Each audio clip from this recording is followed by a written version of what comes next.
எந்த வேலை பண்ணாலும் கலக்கலா பண்ணி வைக்கணும். அப்பதான் நாம செய்யற சமையல் மனம் குணம் எல்லாம் நிறைந்து வாசனைக்கு மூக்கு வாயிலெல்லாம் ஜொல்லு ஊத்தணும். ஹாய் ஃப்ரெண்ட்ஸ், அஸ்ஸலாமு அலைக்கும். வெல்கம் டு மஹரிபாஸ் கிச்சன். இன்றைக்கி நம்ம வந்து ஈஸியாக பிகினர்ஸ் கூட செய்கிற மாதிரி சக்கரை பொங்கல் எப்படி வந்து சுவையான முறையில் செய்கிறது தான் பார்க்க போகிறோம். அதுக்கு முதல்ல ஒரு கடாய் அடுப்பில் வச்சுட்டு சூடு பண்ணிக்கலாம். இதில் வந்து ஒரு 1/4 கப் அளவுக்கு பாசிப்பருப்பு எடுத்து சேர்த்துட்டு நல்லா இதை ஒரு கோல்டன் ப்ரௌன் கலரில் வர வரைக்கும் நல்லா இதை ரோஸ்ட் பண்ணி எடுத்துக்கலாம்.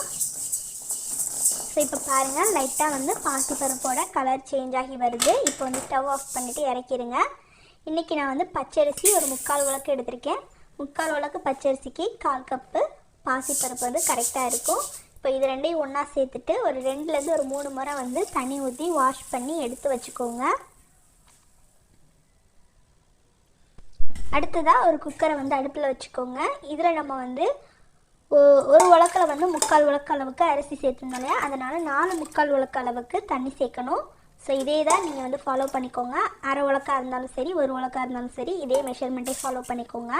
இப்போ இதில் நம்ம வந்து வாஷ் பண்ணி வச்சுருக்க அரிசியும் பருப்பையும் உள்ளே சேர்த்துடலாம். இப்போ அரிசி பருப்பெல்லாம் உள்ளே சேர்த்தாச்சு. கொஞ்சமாக வந்து உப்பு சேர்த்துட்டு இப்போ குக்கரை வந்து மூடி போட்டுட்டு ஒரு 3லேருந்து 4 விசில் வர வரைக்கும் நம்ம வெயிட் பண்ணலாம். ஒரு 4 விசில் விட்டு எடுத்திங்கன்னா அரிசியும் பருப்பும் நமக்கு வந்து குலைவாக வெந்து வந்துடும். அடுத்தது இந்த சக்கரை பொங்கலுக்கு நம்ம வந்து இனிப்புக்காக வந்து வெள்ளை தண்ணி வந்து காய்ச்சிக்கலாம். அதுக்கு வந்து ஒரு பாத்திரத்தை அடுப்பில் வச்சுட்டு நான் வந்து 1 கப் அளவுக்கு வெல்லம் சேர்த்துருக்கேன். இது வந்து உருண்டை வெல்லம் தான் நான் எடுத்திருக்கேன். நீங்கள் வந்து எந்த வெல்லம் வேணாலும் சேர்த்துக்கலாம். உங்களுக்கு இனிப்பு அதிகமாக வேணும்னா ஒரு 1/4 கப் வந்து எக்ஸ்ட்ரா சேர்த்துக்கோங்க. இது கூட வந்து ஒரு 3/4 கப் அளவுக்கு தண்ணி சேர்த்துட்டு வெல்லம் கரையிற வரைக்கும் நம்ம வந்து இதை வந்து காய்ச்சி எடுத்துட்டால் போதும். பாகுப்பதம்னு நமக்கு தேவையில்லை. இப்போ வந்து வெல்லம் நல்லா கரைஞ்சி வந்துருச்சு. இப்போ ஸ்டவ் ஆஃப் பண்ணிவிட்டு இதை இறக்கிடுங்க.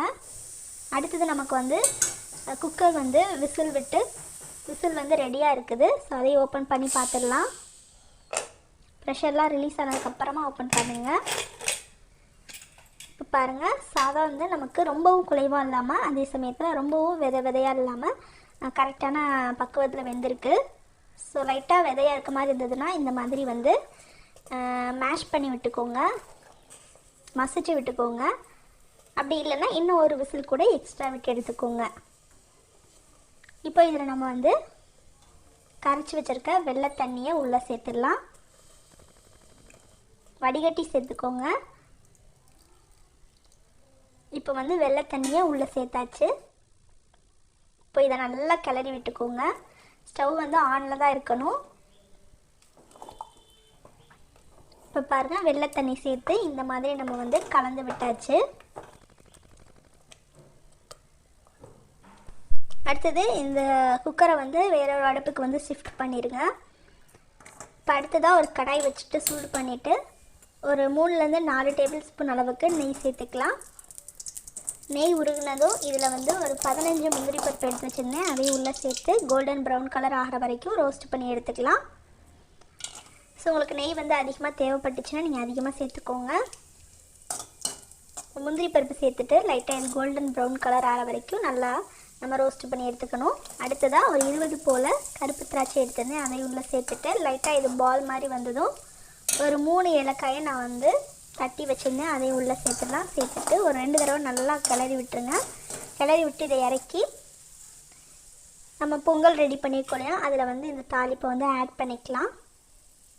ஸோ இதை ஆட் பண்ணிவிட்டு இது கூட வந்து ஏலக்காய், பாதாம், சர்க்கரை இது 3ஐயும் வந்து பொடி பண்ண பவுடர் ஒரு 1/4 ஸ்பூன் அளவுக்கும், சுக்குப்பொடி ஒரு 1/4 ஸ்பூன் அளவுக்கு சேர்த்துக்கலாம். சேர்த்துட்டு நல்லா இதை கிளறி விட்டுருங்க. கிளறி விட்டுட்டு ஸ்டவ் ஆஃப் பண்ணிவிட்டு இறக்கிட்டிங்கன்னா சுவையான சக்கரை பொங்கல் வந்து ரெடி பண்ணியாச்சு. கண்டிப்பாக இந்த சக்கரை பொங்கல் ரெசிபி உங்கள் எல்லாத்துக்குமே ரொம்ப பிடிச்சிருக்குன்னு நினைக்கிறேன். நீங்கள் ஃபஸ்ட் டைம் வந்து சக்கரை பொங்கல் செய்கிறீங்கன்னா கூட இதை நீங்கள் ஃபாலோ பண்ணி செஞ்சிங்கனாலும் உங்களுக்கு வந்து சூப்பராக வரும். கண்டிப்பாக வந்து ட்ரை பண்ணி பார்த்துட்டு எப்படி வந்துச்சுன்றதை மறக்காமல் கமெண்ட் செக்ஷனில் ஷேர் பண்ணுங்கள். இந்த சக்கரை பொங்கல் ரெசிபி உங்களுக்கு பிடிச்சிருந்ததுன்னா லைக் பண்ணிவிட்டு உங்கள் ஃப்ரெண்ட்ஸ் அண்ட் ஃபேமிலி கூட ஷேர் பண்ணுங்கள். நம்ம சேனலை இன்னும் சப்ஸ்கிரைப் பண்ணாமல் பார்த்துட்டு இருந்தீங்கன்னா சப்ஸ்கிரைப் பண்ணிவிட்டு கூடவே பக்கத்தில் இருக்க பெல் ஐக்கானை ப்ரெஸ் பண்ணி ஆல் கொடுத்து வச்சுக்கோங்க. அப்போ தான் நாங்கள் போடுற வீடியோஸ் உங்களுக்கு நோட்டிஃபிகேஷனில் வரும். இன்னொரு இன்ட்ரெஸ்டிங்காக ரெசிபியோட உன்னை சந்திக்கிறேன். தேங்க்யூ ஃபார் வாட்சிங்.